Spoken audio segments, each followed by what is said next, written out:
Hello বন্ধুরা, সেদিন ছিল দশর। দশর মানে মা মনসার পুজো। এই যে নিন, আপনাদেরকেও ভোগটা দিয়েই দিলাম। এই ছোট্ট থালাটাই খুব কিউট দেখতে লাগছে, তাই না? এরপর ছিল রাত্রেবেলায় ডিনারে গরম গরম ফুলকো ফুলকো লুচি, যেগুলো আমি বেলেছিলাম, তাই এত ফুলকো ফুলকো হয়েছে, এত গোল গোল হয়েছে। আপনাদেরকেও আমি চাইলে খাওয়াতে পারি, যদি আপনারা ঠিক করে সাবস্ক্রাইব, লাইক এবং শেয়ার করেন।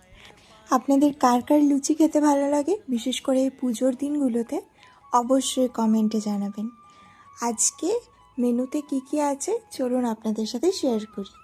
প্রথমেই তো দেখে নিলেন এরকম বড় বড় ফুলকো ফুলকো লুচি, যেহেতু আমি বেলেছি ফুলতে তো হবেই অবশ্যই। আর তার সাথে আছে সিমুয়ের পায়েস আর কুমড়োর তরকারি, ছোলা দিয়ে আর ভাজা মশলা দিয়ে কুমড়োর তরকারি। সেদিন কার কার বাড়িতে মনসা পুজো হয়েছিল আবার কমেন্টে অবশ্যই জানাবেন। এরপর আমার মতন কে কে আছেন যার এরকম মিক্স করে খাবার খেতে খুব ভালো লাগে, যেরকম আমি কোনো ঝাল মিষ্টি মিশিয়ে খেতে ভালো লাগে, যেরকম এই কুমড়োর তরকারির সাথে সিমুই মিক্স করে আমার খেতে কেন জানি না ভালো লাগে।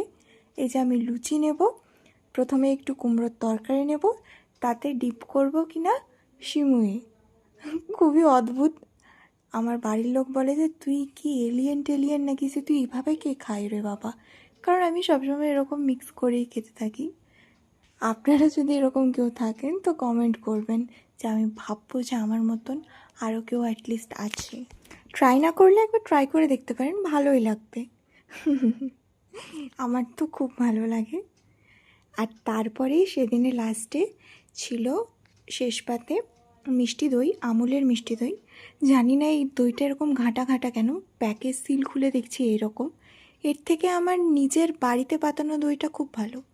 আপনারা ওই ভিডিওটা অবশ্যই দেখবেন, চ্যানেলে যেয়ে দেখে আসুন আমার দইয়ের ভিডিওটা।